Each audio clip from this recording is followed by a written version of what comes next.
Hello and welcome to a video version of the PRovoke Media Podcast.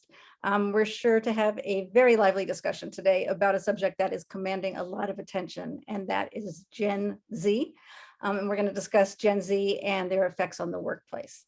So we have three people participating today. We have Kathy Bloomgarden, who is CEO of Rooterfin and a partner in this endeavor. So welcome, Kathy. Gretel Perera is head of Expedia Brand PR for the Americas. Welcome, Gretel. And Josh Morton is head of corporate communications for Nestlé's North America, which is the food giant's largest market. So hello to one and all. Hello. Thanks, Anna. Nice to see you. I appreciate it. You know, I was preparing a little bit, going through some of our notes and our readings, and I came across one of the sort of taglines we used for this, or a title for this, and it was about Gen Z, and the quote is "the end of the workforce as we know it," which is quite a dramatic statement, right? So I'm wondering what it is about Gen Z that is still very young. Some of them are still 10, 12 years old, that has the power and the influence moving forward to change the workforce as we know it. Okay, well, I'll just start off and then throw it over to Josh and Gretel. I think that what we're seeing, first of all, is this, huge influx into the workforce. So within about 2 years, Gen Z is going to be about 27% of the workforce. I don't know if we really took note of that and realized it. And in addition, about just over half of Gen Z is actually diverse, considers themselves diverse. So that's also a very, very significant change. And 80% of Gen Z says they want to work for a company that shares their values. So all of a sudden, we're starting from something that looks quite different from earlier cohorts.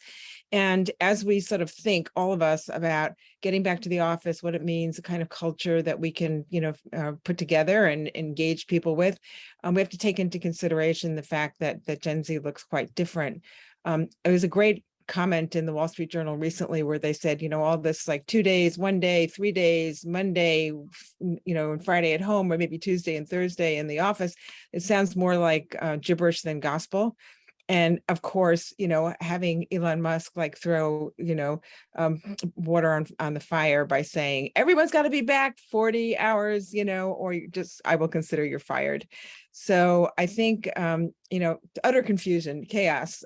So how do we stop and kind of think about Gen Z in the context of all these other decisions and the kinds of flexibility that we need to put in place in order to make it attractive actually for the Gen Z population.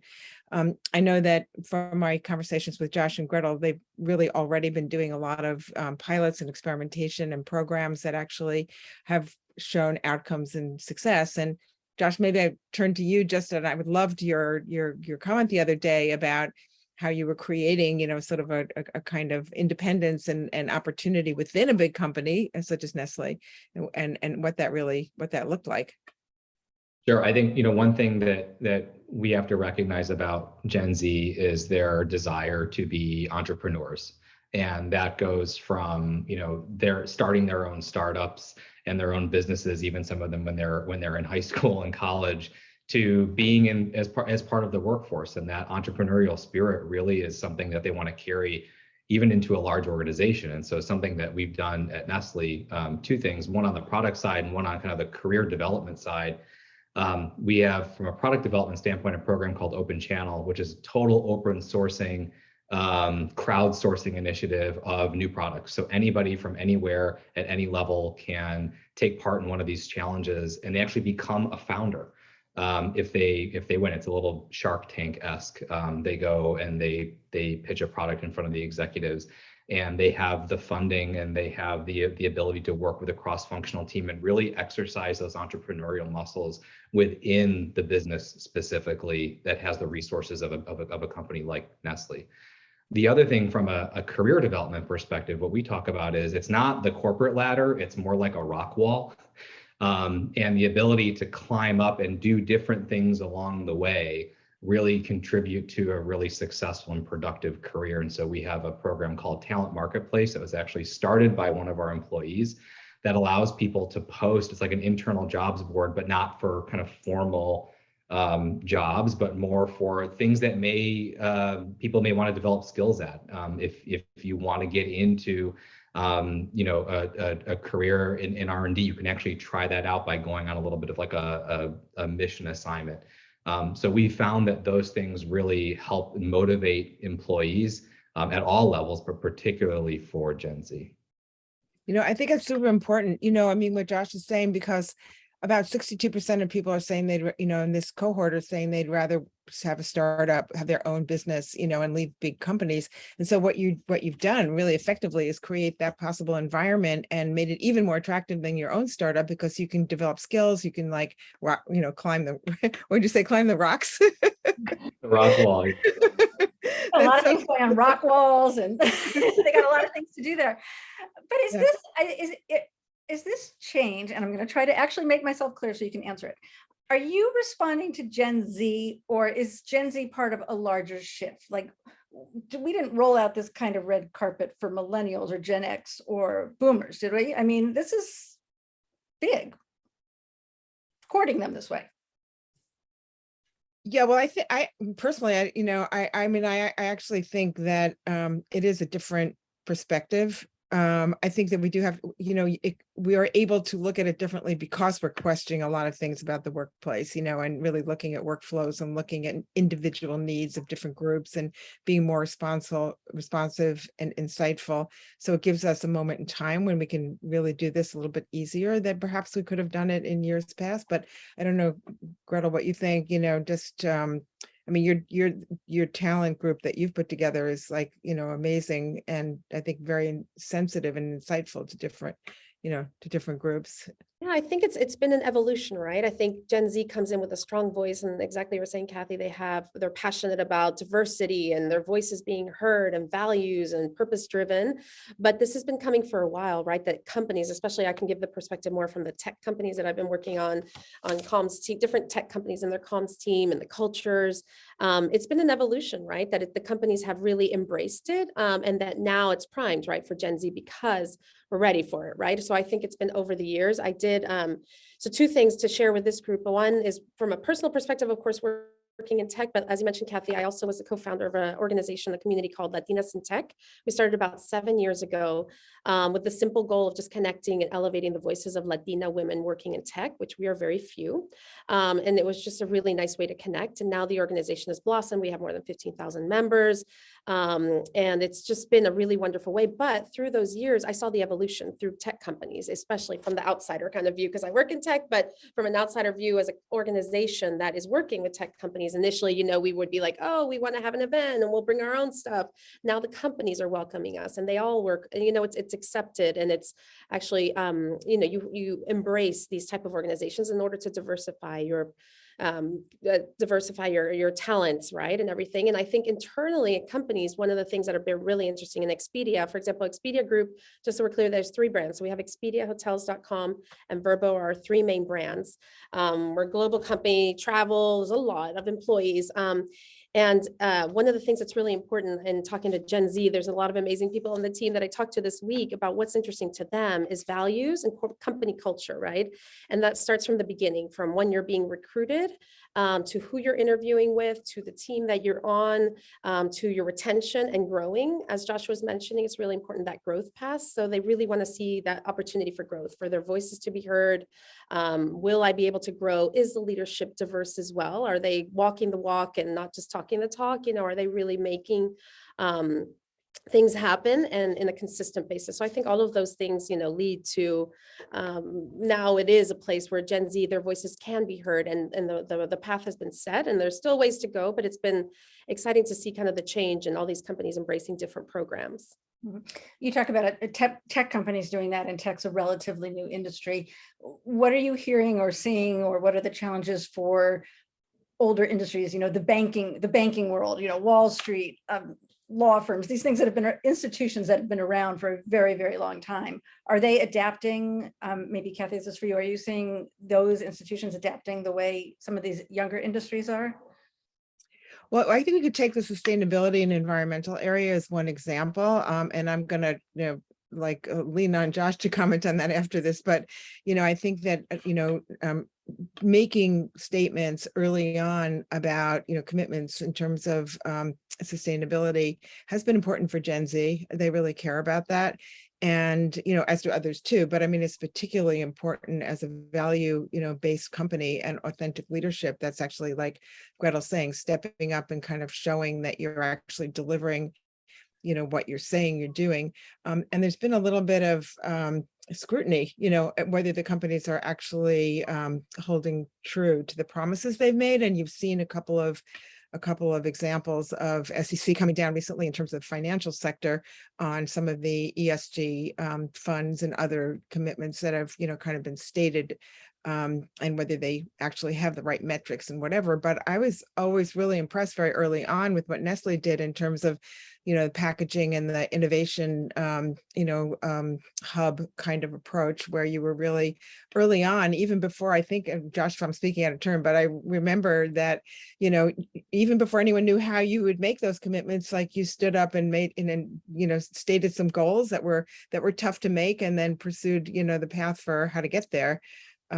So I think that, again, I'll let you comment on that, but I think that some of the industries that are, again, not tech, some of the industries that have been around for a longer period of time were early in terms of trying to move forward. And again, none of this is easy. And as we get into a difficult economic environment, energy scarce environment, prices rising everywhere, I think it'll become even harder. And I think it'll be important to keep our eye on, like, how we navigate through that. But Josh, maybe you want to comment what really happened and how you guys really felt when you were tackling that very early on, actually. Well, I appreciate you bringing that up, and it's the same for ESG and sustainability commitments as it is for DE&I commitments, and I think it gets back to the heart of what we're talking about here, which is, if you take a look at, and I'm admittedly an elder millennial, so when you look at millennials, we think about them as kind of the me generation, a generation that really aspires to do a lot of things and always wanted to aspire. When you take a look at what Gen Z wants to do, aspiration's great, but they actually want to do it. They want action. And so what we've done, particularly with the ESG work, but also with DE&I, it's less about the commitment. The commitments are great. Consumers want to see commitments, but what they really want to see, what they really purchase on shelf, or what they really connect with as an employee, is action. And so we've pulled that through as much as we possibly can everywhere, showing the actions of what we're doing, from the products and packaging to the DE&I commitments that we're making. And those, of course, are like commitments and values that go beyond what Gen Z wants, right? These are things that are good for the environment, good for business, good for the world, good for everybody. I'm looking at a little research that you sent me, Kathy, a survey, and it said there are 3 things that, in addition to remote work, that Gen Z wants.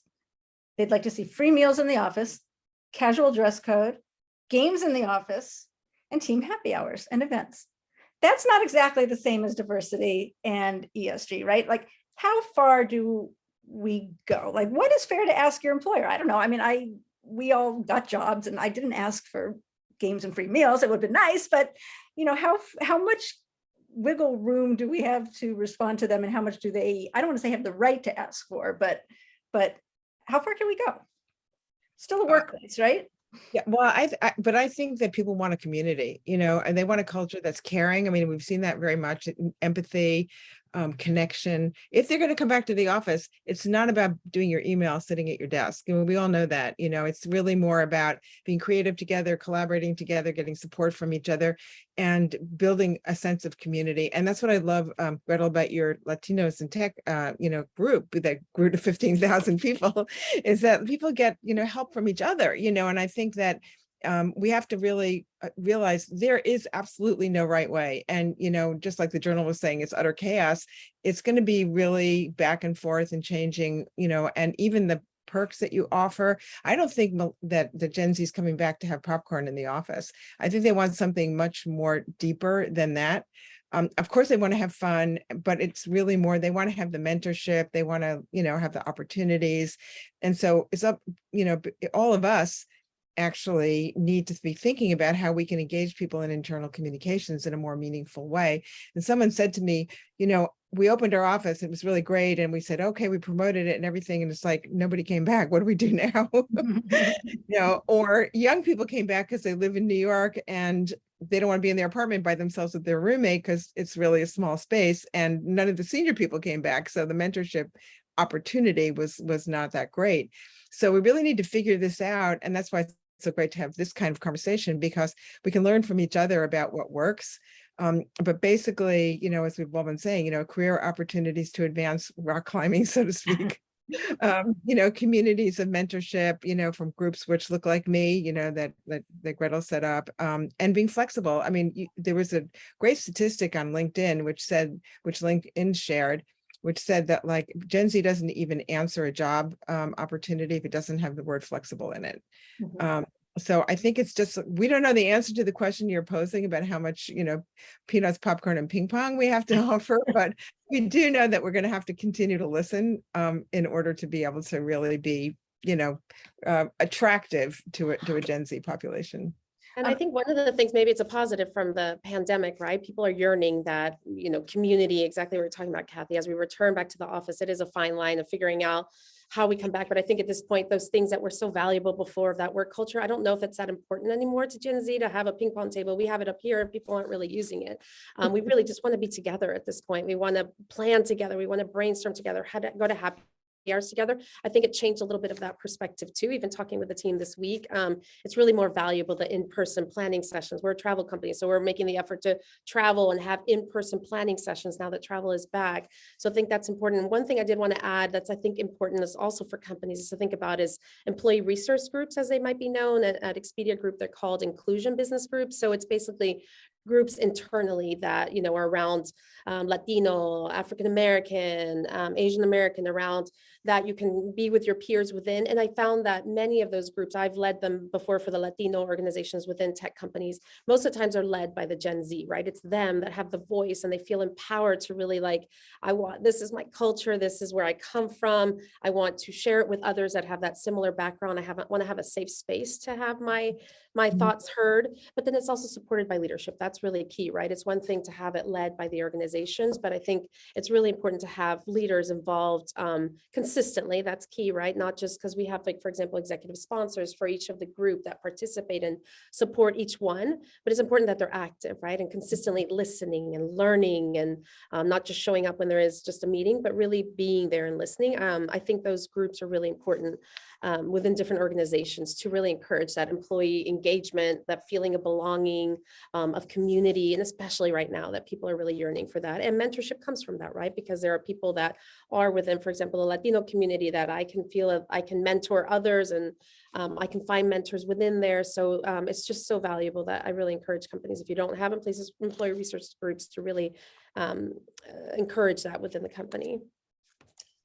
Speaking of mentoring, we have another statistic here. We have 66% of Gen Zers want in-person feedback from their managers, but 76% of employees prefer working from home most of the time. So there's two questions from this. A, how you reconcile that, and B, what does this mean for the people who are being the mentors? You're conceivably talking about older generations. Do they want to go back to work? What do they want to do? How do you reconcile everybody's desires and double-edged requests, I guess?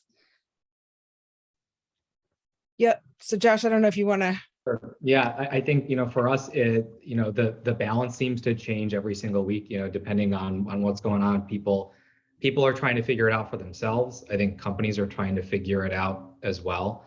And I think, some of the older generations should look at this as an opportunity. So we've built the muscle over the pandemic to do incredible things remotely. At the same time, prior to the pandemic, specifically at Nestlé, where we had more of an in-person culture, we were primed to do incredible things in person. And so now as we try to move past the remote part of the pandemic and into what is the new future of work, we're trying to really bridge the gap between in-person and remote. There's a power in person that employees know happens It reduces the fatigue that comes in a remote only environment. It increases collaboration, it increases performance, it drives that great climate. At the same time, we also know employees really want that flexibility to be able to work from home where and when they need to. And so for us, all of our different operating companies have a little bit of a different model from a flexibility standpoint. Everything at Nestlé has to start with a Nest. So for us, it's Nest Flex.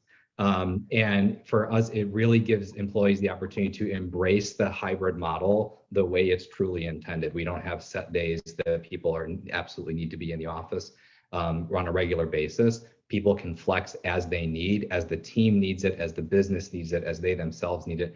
And if we're, transparently, we're trying to find that right balance. But when we get it, we're seeing productivity go up. We're seeing climate and collaboration and culture scores go up. And it's bringing the best of both worlds together for us.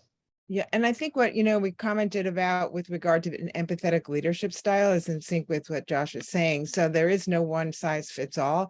And, one thing we learned from the pandemic is mothers have particular needs. They've got kids at home, they've got, schooling issues. They're caregivers who are taking care of older parents now, and they have special issues. So I think that you really have to keep your ear to the ground and be flexible, as Josh is just pointing out, because we're not going to be able to say our policy is X. That's not going to happen in today's environment. It's going to be a constantly changing. But in order to encourage, older cohort to come back to work, this is a digital first generation, Gen Z, and the business models are all shifting. We're going to, people are going to have to get used to different ways of working, digitization that's really, accelerating, so they can learn something from Gen Z too. How many people have to ask for help when they're looking at their, social feeds? And now we see how TikTok has become, accessible to older people too. I love the story of the 90-year-old grandmother who was went viral on TikTok.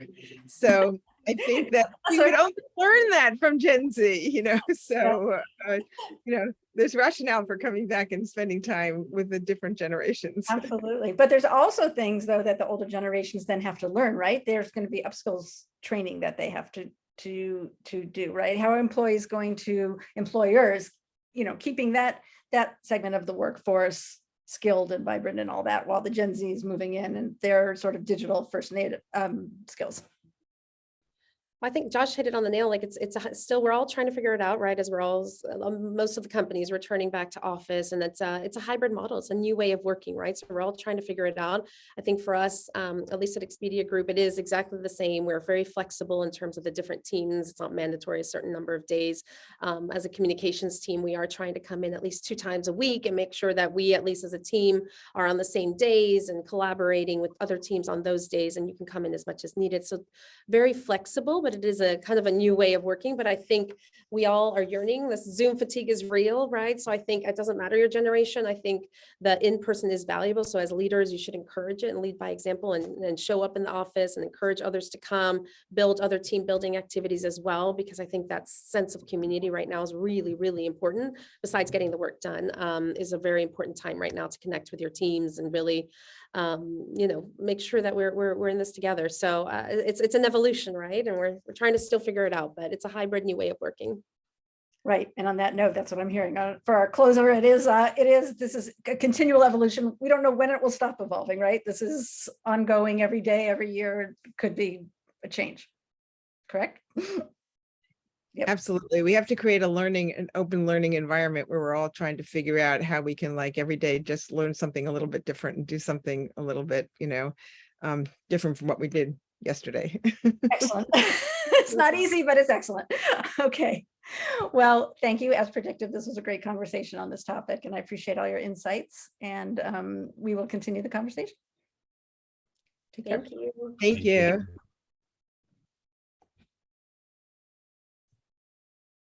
Stop recording.